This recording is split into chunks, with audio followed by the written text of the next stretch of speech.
लगा इधर देखा हमार जवानी।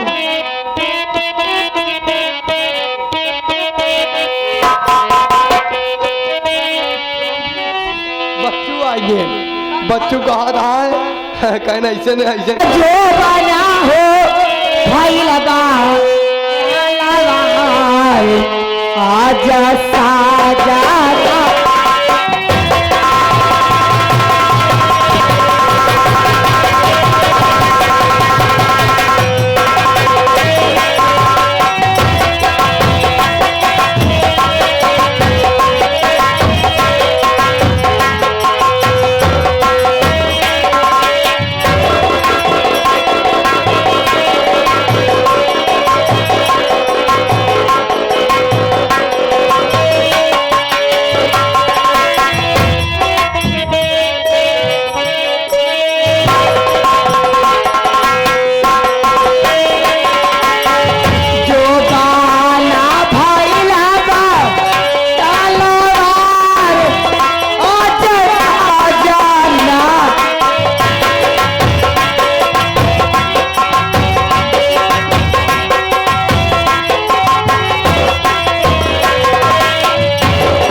सारे को मोहे लगाए हैं।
हमारे में सुवास लगी बा हमार गोड़ हाथ दावे तनी से हां पिराता है थकाई लगे बहुत पिराता है आ चला मींदा आओ चला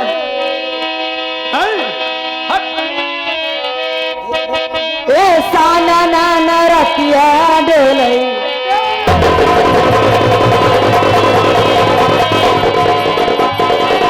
ए साना ना ना रतिया डोलई बाहे जब पवना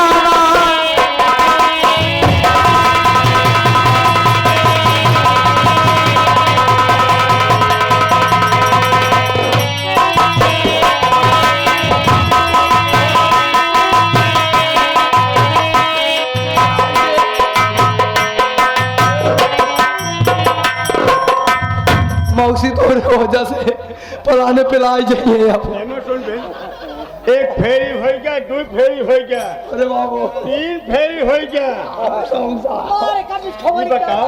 मार का है अगर मार का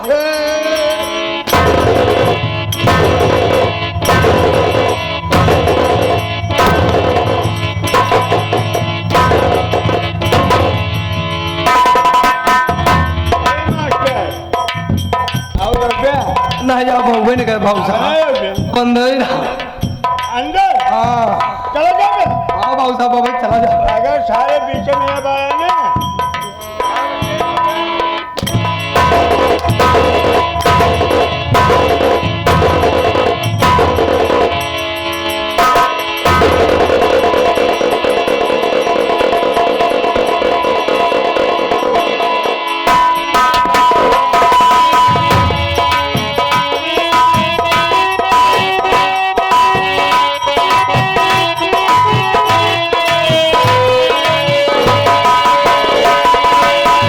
साना नाना रतिया डोलाई बाहे जब अपना पैदा भौजी भैया जी से बाकी है सब तो बावन से कहा के साल पेट बैठी है बूढ़ा से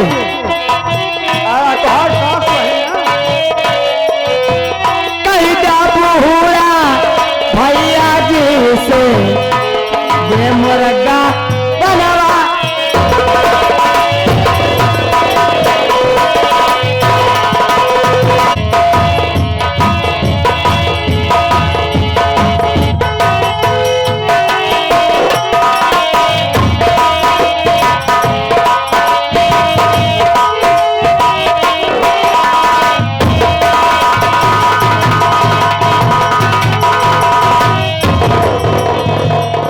देखो लक्ष्मी घर से घर हो गए हैं मगर एक झोपड़ी बनाए हैं।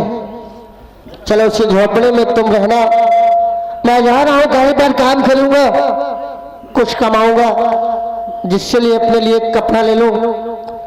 किसी वकील से संपर्क करूंगा, उसका वकालतनामा लगा कर मैं वकीली करूंगा ताकि अपना घर हमेशा चल सके। भैया ठीक है स्वामी जी। साथ चलेंगे भैया, हम भी मेहनत करेंगे। ठीक है मुन्ना, अगर तुम्हारी यही इच्छा है तो भी चल मेरे साथ में। हाँ भैया। ठीक है स्वामी जी। अगर कमाओगे नहीं तो क्या खाओगे, क्या मुझको खिलाओगे स्वामी जी? चलो कुछ मेरी दुनिया मेरी दुनिया मेरी दुनिया किसी ने बदल दी, गम के माहौल में जिंदगी है। मेरी दुनिया किसी ने बदल दी,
हमार जीव जलाता था फिर लग गया होता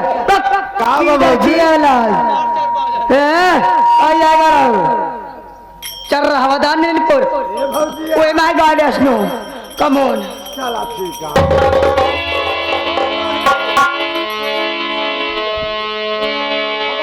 ये देखा और हमारे जवानिया गरम मसाला हो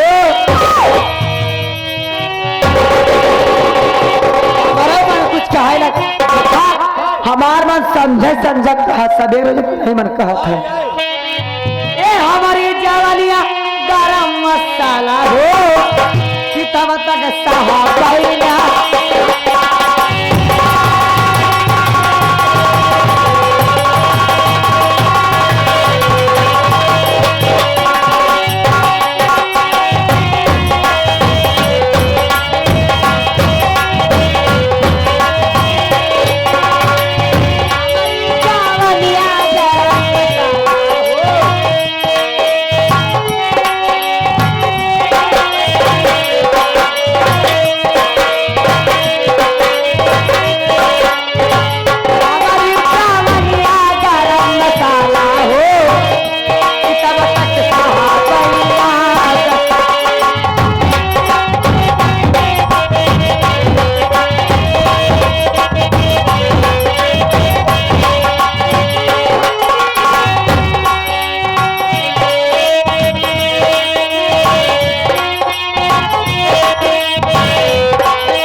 हाँ भैया ये बता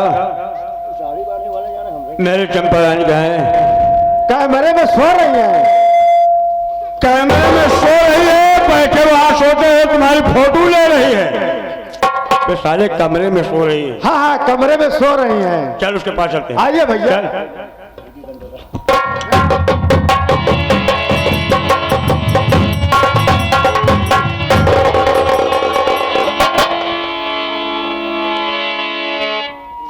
अरे ऐसे डरवा दे हम हमार जान निकल जाई। अरे पैसे सोबुत काज नहीं के आ जात जन्म हमहिन बाटे हैं? देखा कल्लू नकारा छोड़ के आ सकत थी। देखा हम तो से कुछ कहा चाहती है हमसी तोरे घर में देखा जे काम कहे ओ का भगाई दे तू हैं? तोरे घर में खेवर में हाके हो अब एका कल्लू से कहा हार भौजाई है तोरे भौजाई के एक लड़का माँ है। अरे हमारे भौजाई के लड़के तो का मतलब बा? चार भतीज हम कहा कि यही सब दिन हमार बतिया मानत चला है हमार हतार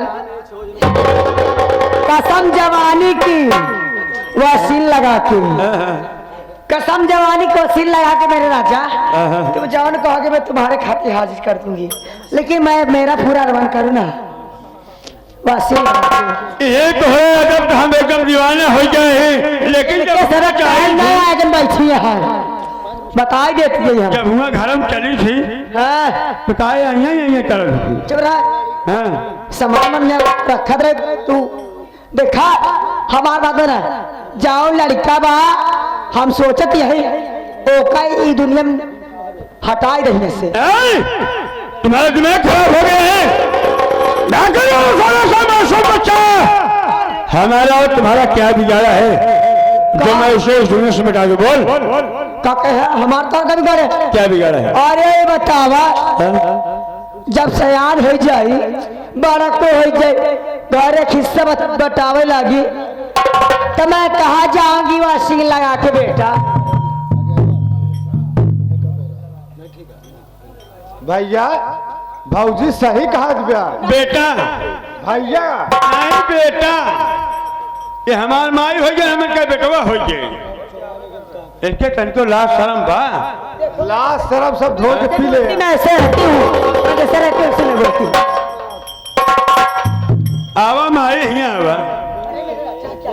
ये देखो ना दुकान हमारे ये बतिया नहीं समझ में आवा कि राजा माने का हो था बेटा माने का हो था, हम यह नहीं समझ पावत ही। हमारा बच्चे मारता कि नहीं सुनता कि नहीं कुछ तो हार बतिया हम सब माने तैयार, लेकिन कुछ हमारे बतिया का जवाब दे। ना मानो मानूंगा तुम्हारी हर बात मानूंगा, लेकिन हमारे मार बैग कि ना मार बैग मैं तुम्हारी हर तेरी कसम खाओ रे राजा।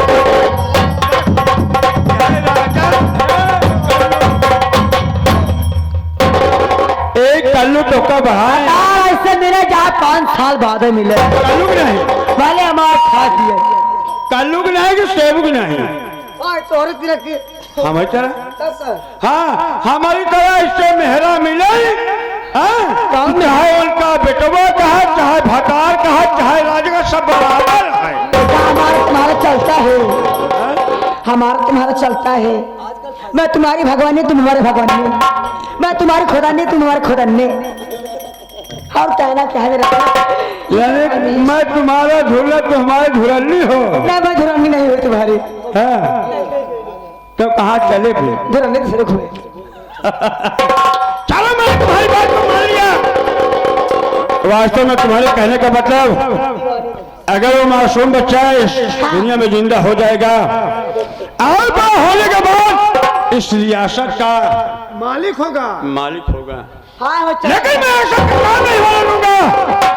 मैं इस वक्त जा रहा हूँ, भारी लगे जा तू बाबे के कमरे में जाऊंगा जा सो। और सलाम खोल मासूम बच्चे को गला दबा करके मार डालूंगा। आंटी की बात कर चलो। हमारे को मार के भगाई दे आओ चली कैसे चलो। ये रुका रहा रुका रही, अब रुकी। वो सैया धोखा दई के गैला भारी जवानी माँ।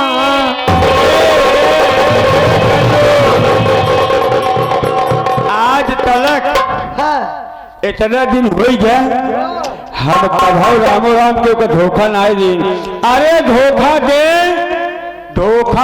तो सेबू दे, कल्लू दे, इकबाल चच्चा दे, जौन बटूर जहाँ है। उनके हम बहिनी है इकबाल का।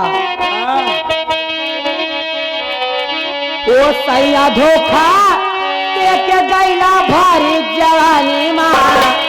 रिपोर्ट करब हम दिला